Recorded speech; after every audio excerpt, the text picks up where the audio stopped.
Ассалаумағалейкум алаш елі.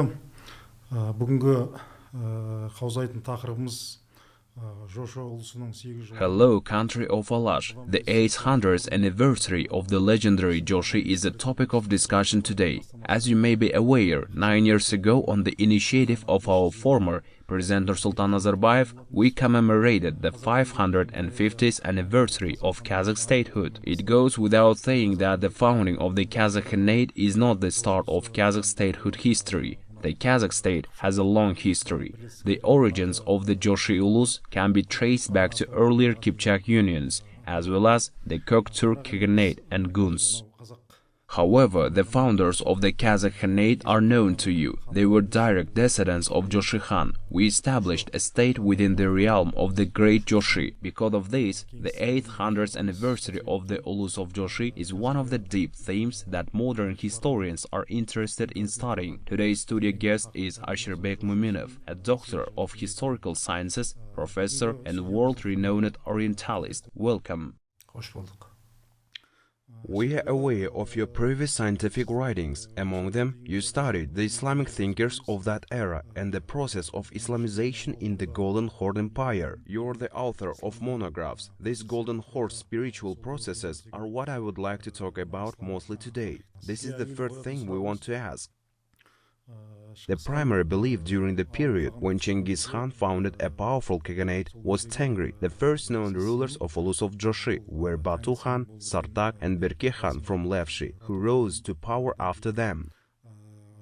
We cannot claim that the Islamization process was complete at first. Berke Khan began this process, which was followed by Tudaymenge, and the Golden Horde was only Islamized under the reign of Uzbek Khan at the beginning of the 14th century. Today, we are coming to this conclusion. What, in your opinion, drove Joshi's descendants to become Muslims?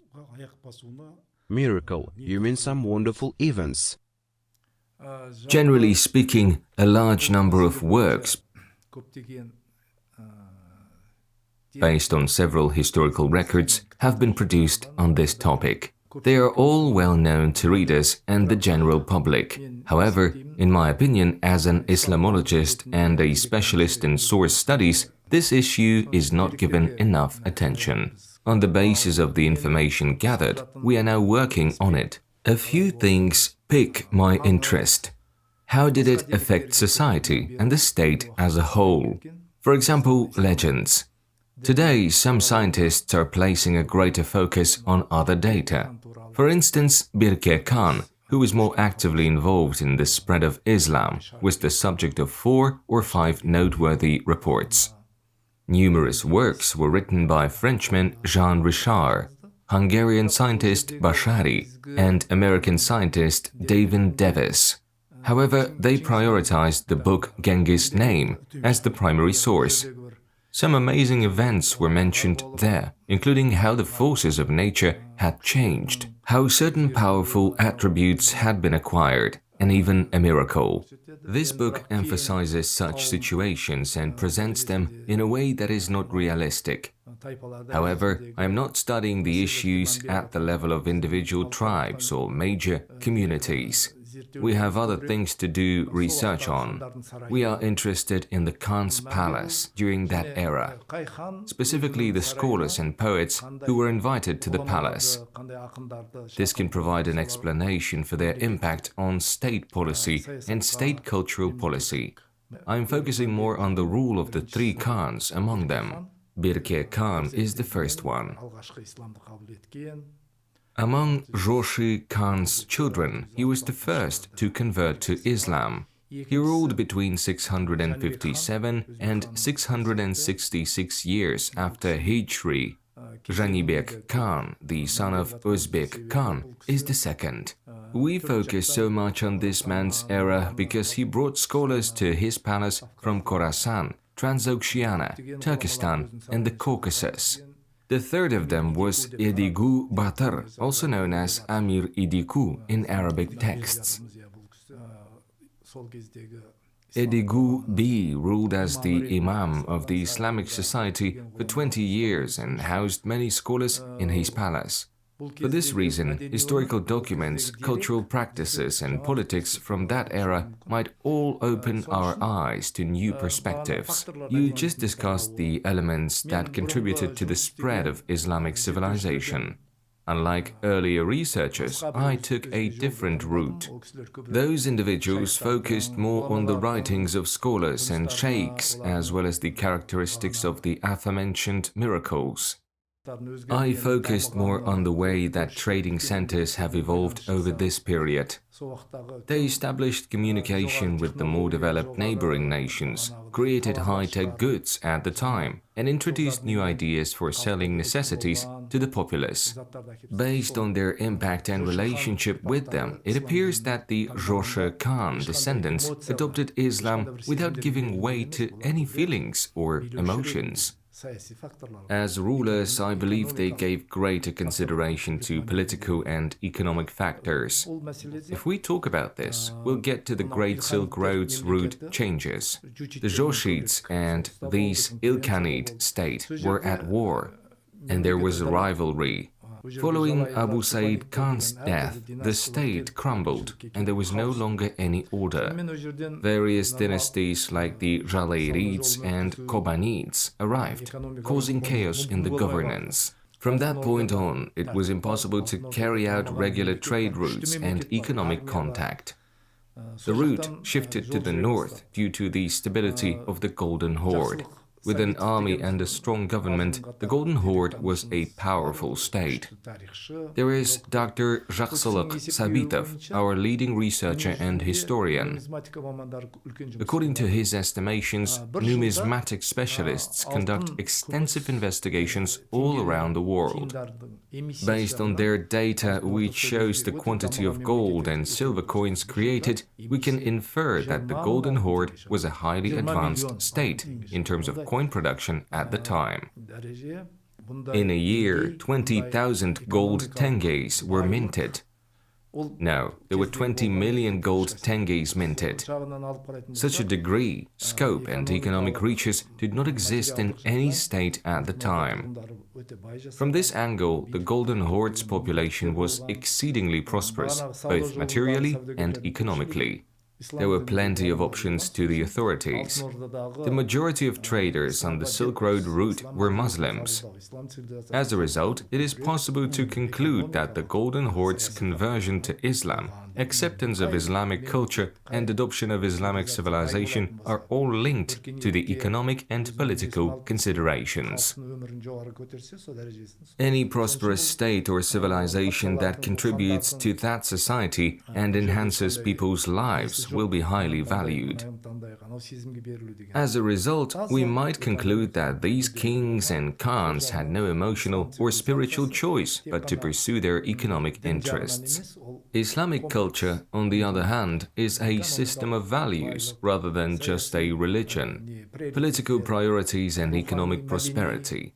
Islamic art, culture, and spirituality were so excellent that Islam spread all over the Golden Horde. As I continue to think about it, another question comes to mind. Similar to Yan Empire, the Golden Horde state emerged during the feud between Kublai and Arikbuke. From China in the east to the Danube River in the west, a vast empire ensured the safe transit of trading caravans. Rabrak and Marco Polo both wrote about this in their books. Now that we have addressed spiritual issues as our main topic, the current state of scientific research can be summarized as follows. There were certain situations that were carried away by emotions. For instance, Genghis Khan granted his 4 sons the power to rule over newly gained territory, but all of them were still subject to the central government as per his wishes. For instance, Genghis Khan granted his 4 sons the power to rule over newly gained territory, but all of them were still subject to the central government as per his wishes.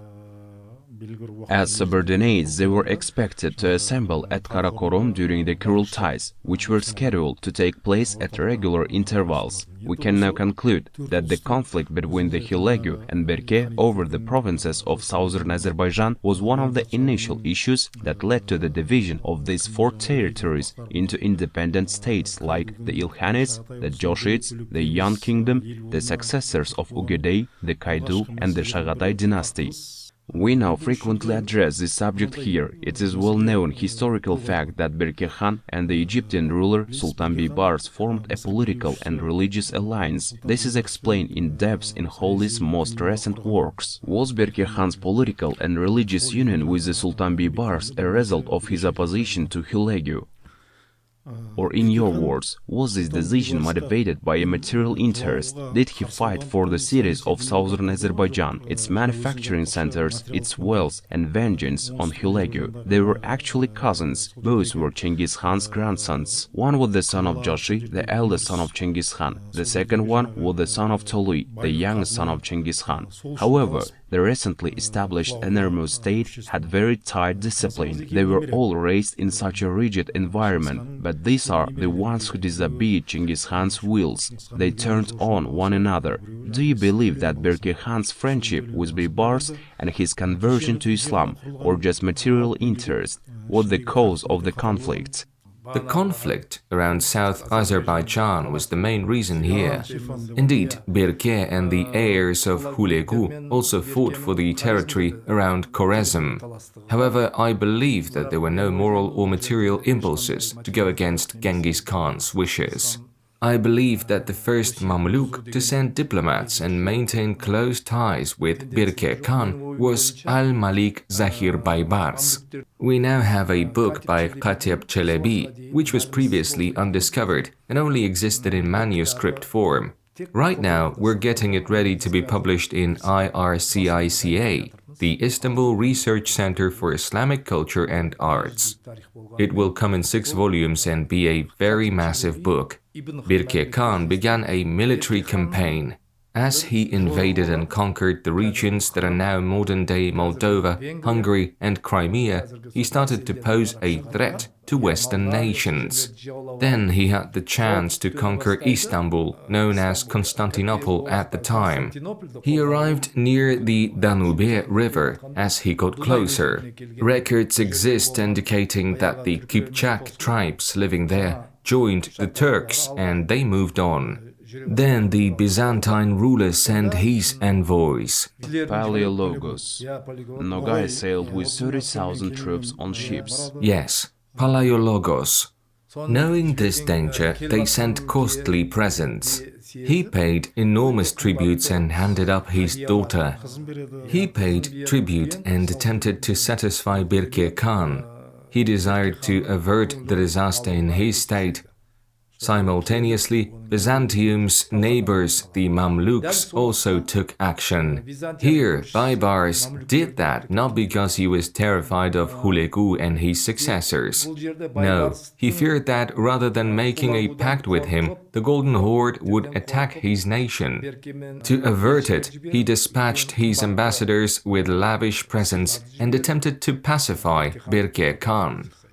Given that, we have come to the conclusion that the Golden Horde's military might allowed them to potentially capture Egypt and Syria, which is why the embassy was sent there. According to the Arab historian Amin al-Huli, there was a cause for this kind of escalation. After Berke Khan's embassy visited Cairo, Bibars sent them back to the Golden Horde, giving the envoys of Berke Khan lavish presents. The Byzantine ruler Palaiologos gave the order to stop the ship and imprison the envoy when it reached the Bosphorus Strait. That infuriated Berke Khan, who dispatched one of his commanders, Nogai, along with 30,000 soldiers aboard ships to assault Byzantium. Thus, they arrived on Constantinople's outskirts and began using trebuchets to shell the city walls. Following that, Palaiologos escaped to an island. Then he sent envoys to the Nogai and gave his daughter Euphrosyne, and he affirmed that he would be a subject of the Golden Horde, paying thousands of gold in tributes each year. year. These are the historical accounts based on the writings of Al-Khuli. In the works of Russian experts Zakirov and Pachikaev, it's carefully analyzed in detail. Also, Berke Khan's conversion to Islam occurred during that period.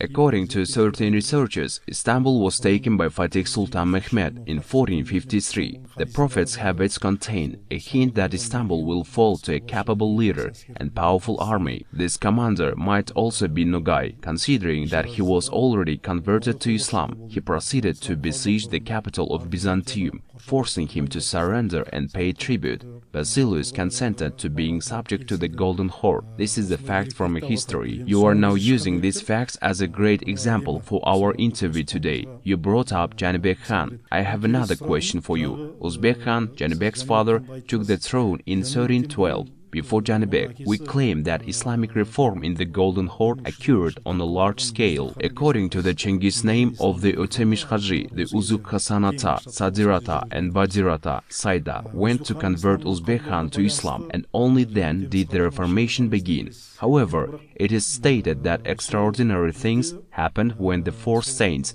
of the Yasawi schools visited this place and got into a heated dispute with representatives of other religions. Something was set on fire, but it didn't burn, and some of them were reciting prayers. Unfortunately, in current historical science, data, including such incredible stories, continues to be the primary source of certain scientists' work. However, if you look at the other Arabic sources dating back to Berke Khan as well as Arabic and Marco Polo's writings, there was a distinct Muslim community and mosques when they came to Saray Batu during Batu Khan's reign.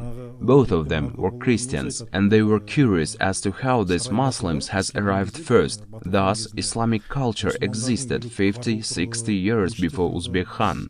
And today, using some of these data sources, we may justify these incredible happenings and events, claiming that Islam came later and reform occurred later.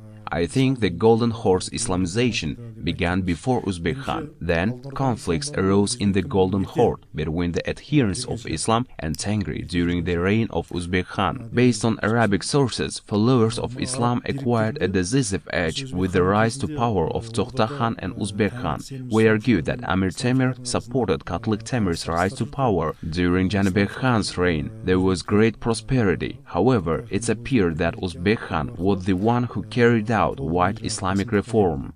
Research on these topics has to be done in depth. Thus far, numerous researchers have produced excellent work. They left us with numerous assumptions and stunning articles. However, there is a disadvantage. The historical book Yuan Chao, or Secret History of Mongols, tells the narrative of Jochi Khan's birth, his father Genghis Khan and his mother Borte. Later on, there were 4 versions of the book, and various items were written under different rulers. These variations are now being analyzed by scholars.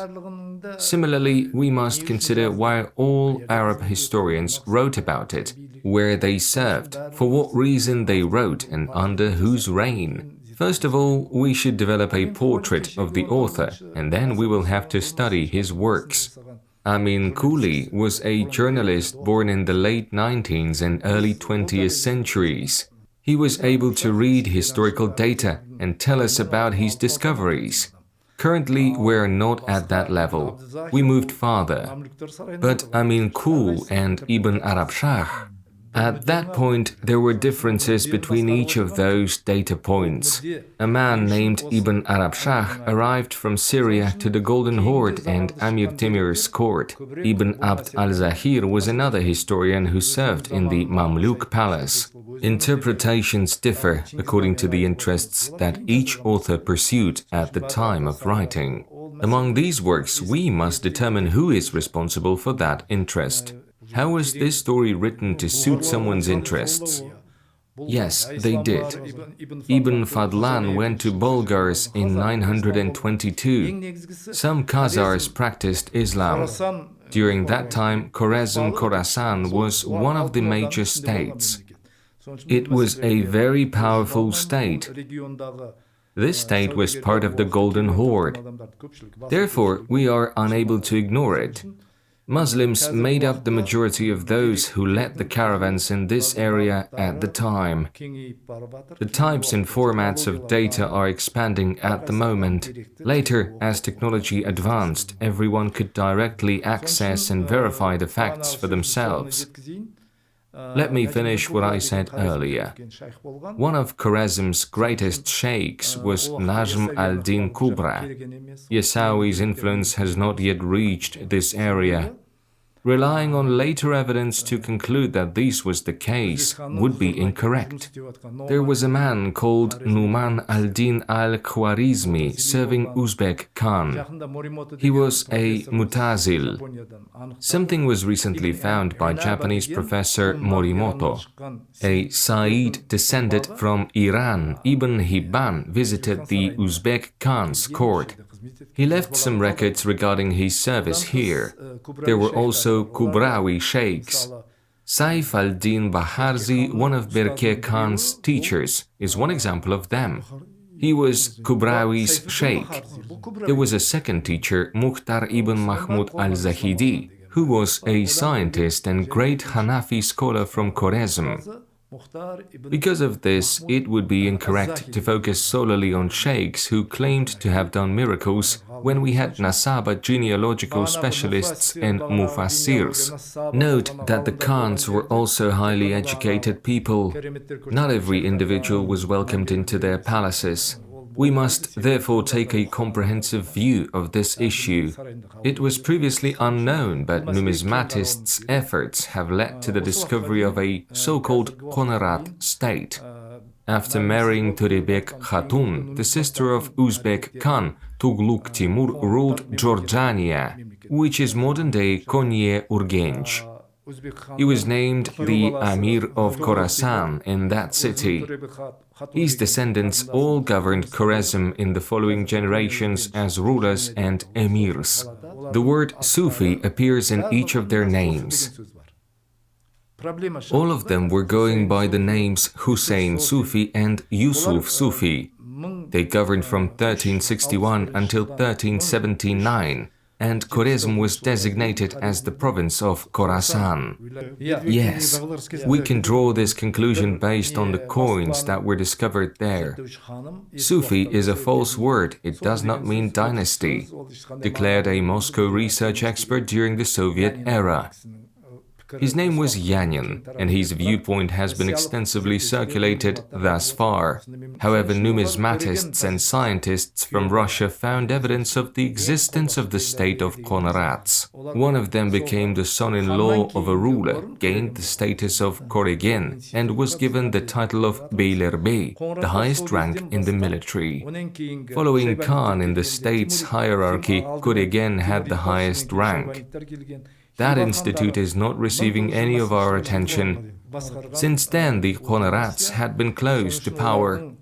The Timurids gained power first, followed by the dynasty of the Shaybanids. Only then did Khanarats become the Khans of Khiva and established the dynasty that reigned until 1920.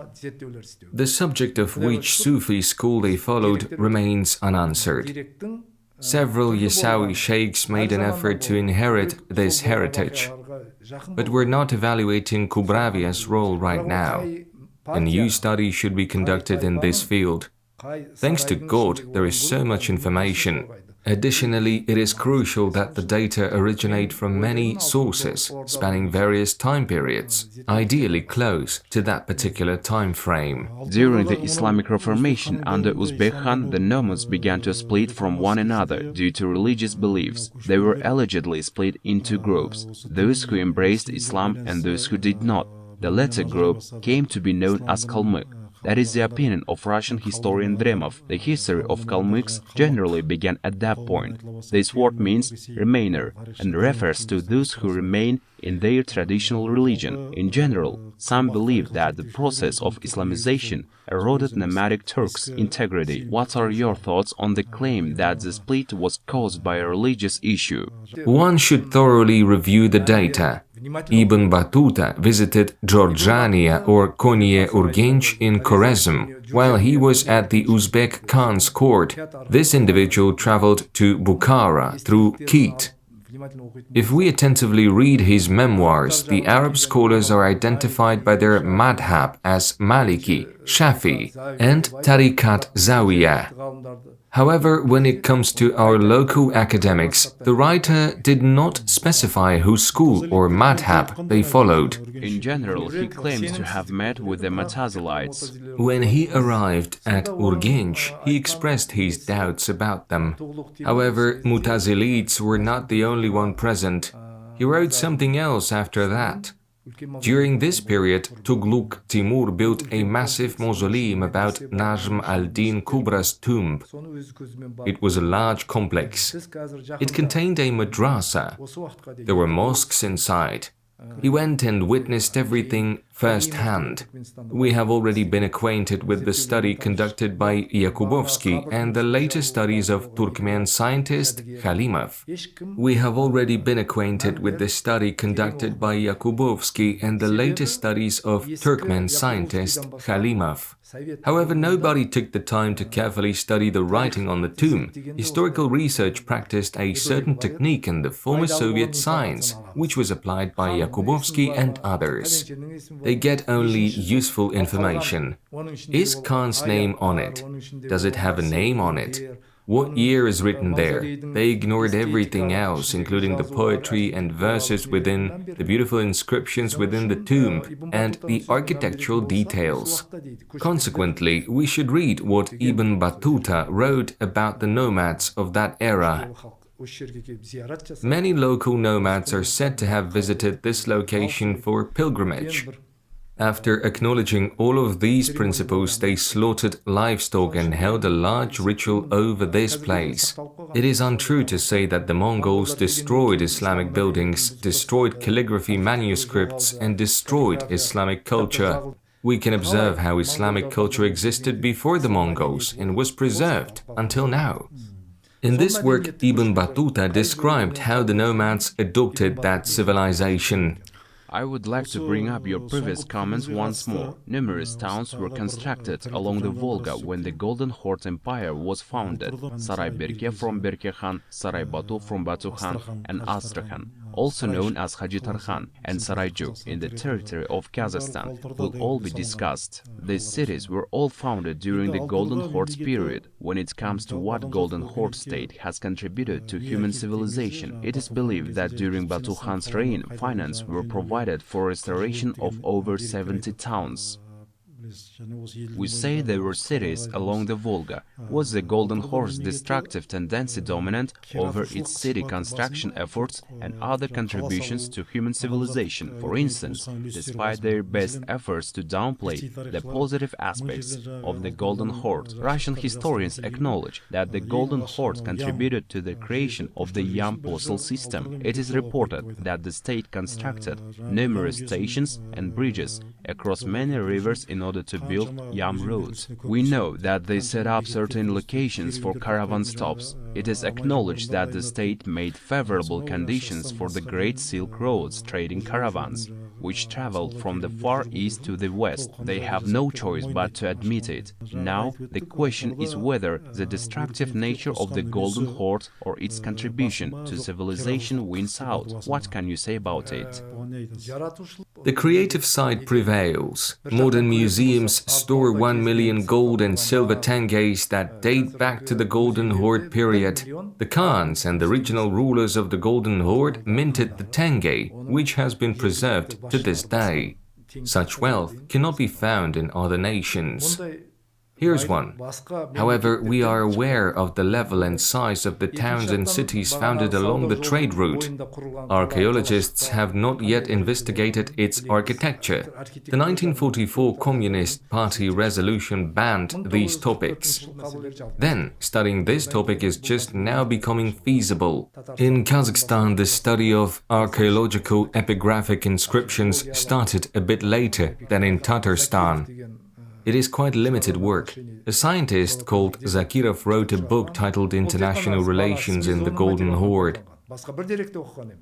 The collection of materials related to the history of the Golden Horde was the only source he consulted. He didn't read any additional literature. He knows only Russian. On the basis of a single book, Kazakh and other academics are also producing many books. Now there are many researchers with such a degree. The amount and scope of data have significantly increased at this time. There is a tremendous chance now because, as we have learned, the level of civilization and urban culture during that era was really high. Until recently, we relied on texts written by historians with different interests, which we believed to be true. Ibn Arabshak's work Ajaib al-Madkur describes what was happening in the Golden Horde during that period.